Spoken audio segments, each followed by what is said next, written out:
provisions of our constitution on matters religion. Or, as Wakili Nyamuri says, these things should not cause harm.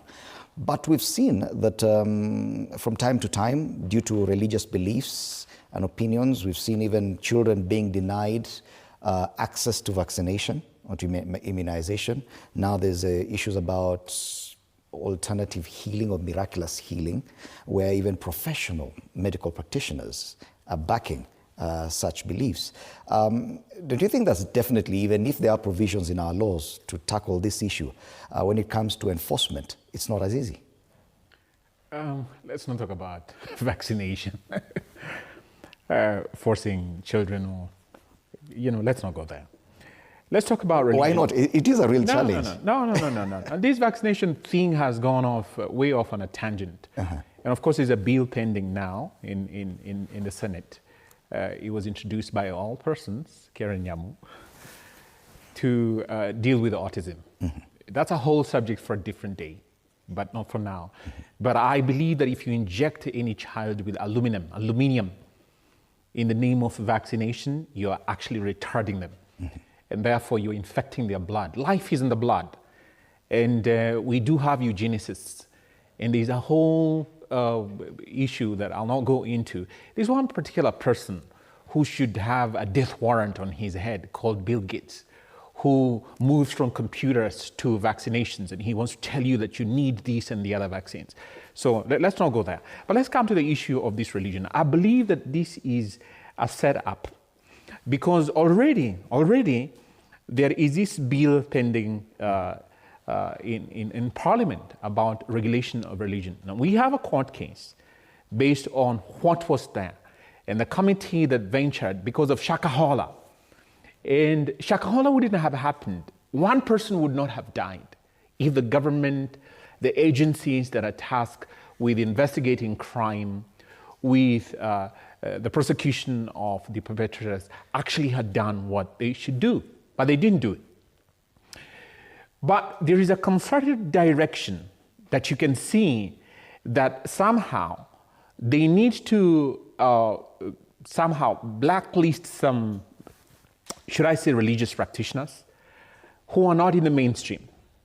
And I'm not validating or in any way advocating or stamping with approval what this person is doing, because they are charlatans who are out there deceiving people at their very gullible points with these miracles. And remember, if you're a Christian, in the book of Revelation, chapter 19, verse 20, it tells you that the false prophet, who will be part of the beast system, will perform false miracles. So the realm of the psychic, the supernatural, is one, in my humble view, you cannot regulate by means of the law. You have to accept and embrace that the human being, over and above the material existence, there is a spiritual existence. And now we have the divergence of opinions about how we should then conduct ourselves in terms of worship. How do you worship? So what is to you probably an acceptable way of worship may not be acceptable to Joshua, for instance. Joshua may say that this is how we worship. Animist, for instance, had their own belief system. But when the colonial forces came into being, they needed to impose a religious sort of way of dealing with the African, because they couldn't deal with all these religious beliefs. And so if you want to regulate the realm of the religious, then you have to have an entry point. And in my humble view, this is one of the facets of the entry point. Shakahola was one. In my humble view, it failed. And this was a stage managed thing. And you have to understand and apprehend. 400 people died, is it stage managed? No, I'm saying to use it as a religious front. Okay. To use it as a religious front, as an entry point to regulate, in a blanket way. I mean, I cannot say that all these religious leaders are performing false miracles.